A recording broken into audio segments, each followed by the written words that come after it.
हर हर महादेव। नमस्ते भारत। भारत दर्शन में आपका स्वागत है। आज मैं और मेरे कुछ दोस्त जा रहे हैं ब्रजघाट जल लेने, जो कि मुरादाबाद से 70-75 किलोमीटर है।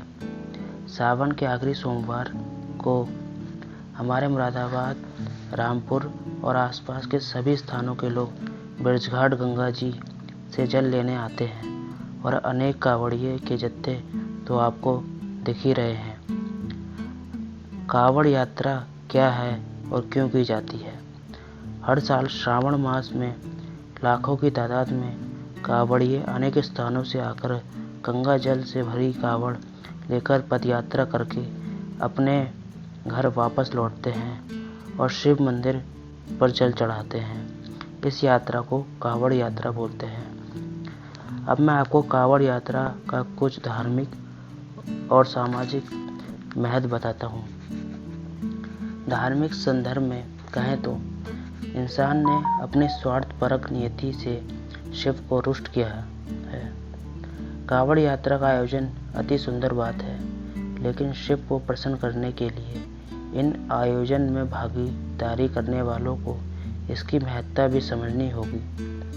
प्राकृतिक तौर पर कांवड़ यात्रा का संदेश इतना भर है कि आप जीवनदायिनी नदियों के लोटे भर जल से जिस भगवान शिव जी का अभिषेक कर रहे हैं, वे शिव जी वास्तव में सृष्टि का ही दूसरा रूप है।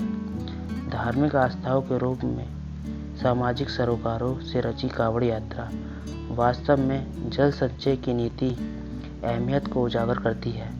कांवड़ यात्रा की सार्थकता तभी है जब आप जल बचाकर और नदियों के पानी का उपयोग कर अपने खेत खलिहानों की सिंचाई करें और अपने निवास स्थान पर पशु पक्षियों और पर्यावरण को पानी उपलब्ध कराएं, तो प्रकृति की तरह उदार शिवजी सहज ही प्रसन्न होंगे। कांवड़ मार्ग में शिव भक्तों के साथ साथ सेवा भाव रखने वाले लोगों ने भी कांवड़ियों के लिए अनेक भंडारों का आयोजन किया है। इसी के साथ ही सुरक्षा के लिए पुलिस प्रशासन पूरी तरह से अपनी ड्यूटी कर रहे हैं और यातायात को सुचारू रूप से चला रहे हैं। मुख्यमंत्री योगी जी का आदेश का पूरी तरह से प्रशासन पालन करने में लगा हुआ है। कांवड़िये भोले के जयकारों लगाते हुए और डीजे की धुन पर नाचते गाते अपने घर की तरफ जा रहे हैं। आप भी आगे के सफ़र के नज़ारों का आनंद लें।